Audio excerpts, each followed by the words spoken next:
আমার বাবা বলতেন মরণ কি কোনো ভয় নেই। কেন ভয় নেই? বলতেন আমার ছেলে আছে। কেন ছেলে আছে মানে?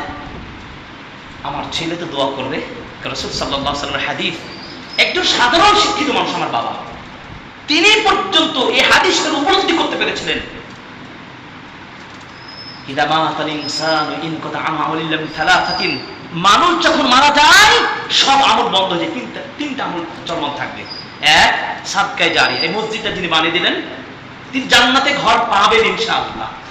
যিনি সমর্থন দিলেন, পয়সা দিলেন, আল্লাহর নবীর হাদিস অনুযায়ী মান বানা লিল্লাহি মসজিদান বানাল্লাহু বাইতান ফিল জান্নাহ আও কাফার নবী সাল্লাল্লাহু আলাইহি ওয়াসাল্লাম। চিন্তা করেন, তার জন্য ঘর মসজিদ বানার কারণে জান্নাতে ঘর বানিয়ে দিবেন। সুবহানাল্লাহ। এই সাদকা জারিয়া করা যাবে না? চেষ্টা করব যে যতটুকু পারি।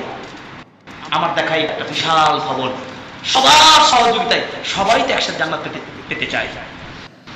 2 নম্বর, ওয়ালাদুন সালেহ, সৎ সন্তান যদি দেখে মারা যায় ও বাবা, এর চাইতে উত্তম ইনভেস্ট কি হতে পারে?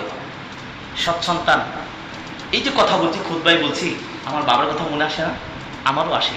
আমি তো বলি রব্বির হামহুমা কামা রাব্বায়ানি সগীরা।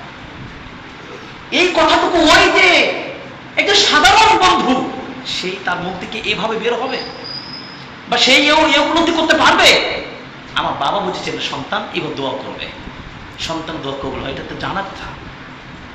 3 নম্বর, আও ইলমিন ইনতাফা বিহি, এমন ইলম রেখে দেওয়া যা উম্মাহ উপকৃত হবে। আমি যে খুতবা দিচ্ছি লাইভ হচ্ছে, এই লাইভ খুতবা বিশ্বের বিভিন্ন প্রান্ত থেকে শ্রবণ করতে হচ্ছে। যদি ন্যূনতম উপকার লাভ করেন আমার এই রেকর্ড থেকে, আমার এই প্রবন্ধ থেকে, আমি যতদিন আমার এখান থেকে উপকার আমি লাভবান হবে না। আমি লাভবান হওয়া মানে আমার বাবার জন্য আমি দোয়া করবো না? সাদকে জারিয়ার সিলসিলাটাকে আমার বাবার বীজ থেকে আমি হয়ে আসে নাই। আল্লাহ রাব্বুল আলামিন নিশ্চয়ই কল্যাণ চেয়েছেন, তাই ওই স্যার আমার প্রস্তাব গ্রহণ করে নাই। আল্লাহ আমাকে এই লাইনেই কবুল করেছেন। বলুন আলহামদুলিল্লাহ। আমি শতভাগ আনন্দিত, শতভাগ গর্বিত। আল্লাহ রাব্বুল আলামিন আমাকে ফিতনা থেকে, শাহওয়াত থেকে, ওই পাগলামি থেকে মুক্ত করেছেন। আলহামদুলিল্লাহ।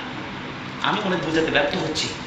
শুধু অন্তরে ভালো করে অপেন করে বুঝার চেষ্টা করেন। এই শিক্ষা আপনাকে সকল ফিতনাতে বাঁচাবে। যদি তাই না হয়, একটা দিন প্রমাণ করতে পারবেন না যে আমি ওই স্ক্রিনে বসে থেকে কবে কোন খেলা হবে আমি জানি না। আমি জানি না, জানার চেষ্টাও করিনি। কেন? আমাদের বয়সটা তো একেবারে সেই সময়টি চলছে।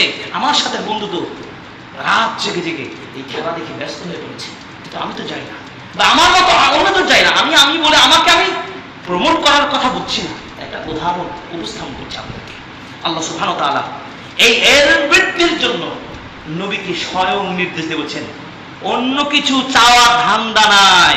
আল্লাহর নির্দেশ কি? বলবি অকুর রব্বি জিদনি ইলমা।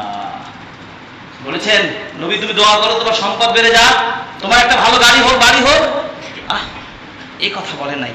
সূরা তাহা 114 নম্বর আয়াত।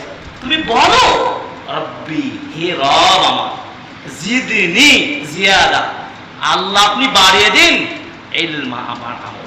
সুবহানাল্লাহ। এইভাবে একটু অনুনয় বিনয় করে আল্লাহকে দোয়া করুন না।